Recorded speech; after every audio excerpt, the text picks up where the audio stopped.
देखिए, इस वक्त हमारे साथ मनोज न्यांगली हैं। न्यांगली जी, आपने तो खुद भी भुगता है इस तरह की चीज़ों को, बहुत नज़दीक से गुजरे और जिस तरह का थ्रेट था, तो आप क्या मानते हैं, क्या कहना चाहेंगे आखिरी शब्द में विदाई के तौर पर भी और जो घटना घटी उसको लेकर भी? ये देखिए, जिस तरह की ये घटना जिसकी घटती है उसके बाद ये कानून वाले, ये प्रशासन वाले, राजनीतिक, पुलिस, प्रशासन, मुख्यमंत्री, गृह मंत्री सारे चिंतित होकर आज यहाँ हजारों की संख्या में पुलिस ने गाड़ियाँ लगा रखी हैं, आईपीएस लगा रखे हैं, आरपीएस लगा रखे हैं और पूरा राजस्थान लेकर दिल्ली तक चिंतित है। लेकिन इस व्यक्ति ने पिछले 2 साल से माननीय मुख्यमंत्री अशोक गहलोत की सरकार के सामने और पीएचक्यू में बैठने वाले वो आईपीएस अधिकारी, उनके सामने इसने अपनी ज़िंदगी की गुहार लगाई कि मुझे 2 जवान दे दो, मुझे मेरी हत्या करेंगे करेंगे करेंगे। और सब कुछ जानते हुए पंजाब सरकार तक इनको अवगत कराया, राजस्थान सरकार को, कि इस व्यक्ति को खतरा है। उसके बाद भी सरकार के नुमाइंदों पर जू नहीं रंगी और हमारे पिछली इस सरकार के मंत्री माननीय राजेंद्र सिंह जी गुड्डा ने खुद व्यक्तिगत जाकर डीजी को, एडीजी क्राइम को, गृह मंत्री को, मुख्यमंत्री को व्यक्तिगत कहा कि इस आदमी की जान जाएगी, लोग मारेंगे।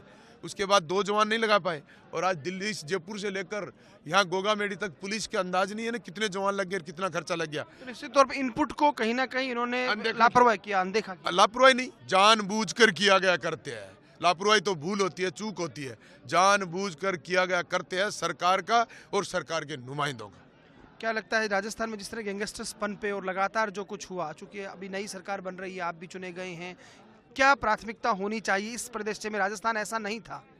देखिए, प्राथमिकता सबसे पहले सरकार को इस ऐसे जो क्रिमिनल गैंगस्टर हो गए, जिनको सरकारों ने टेररिस्ट मान चुकी है, ऐसे अपराधियों के लिए सरकार को कुछ गंभीरता से विचार करने की ज़रूरत है।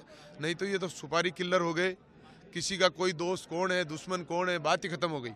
इकोनॉमिक अपराध हो गया और इकोनॉमिक अपराध जब होना शुरू हो जाता है तो फिर दुश्मनी कोई मायने नहीं रखती।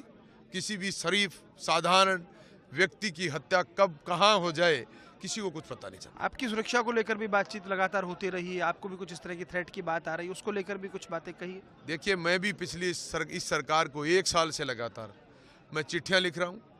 मुलजिम मेरे चूरू में पकड़ा गया, राजगढ़ में पकड़े गए। उन मुलजिमों ने सरकार के पुलिस को पूछताछ में कहा है कि हमारा अगला टारगेट मनोज न्यांगली और नेपू न्यांगली है और मैंने वो पूछताछ नोट भेजकर सरकार को लिखा है, लेकिन सरकार ने बहुत अनदेखा किया। आज तक भी मेरे को सुरक्षा नहीं बढ़ाई।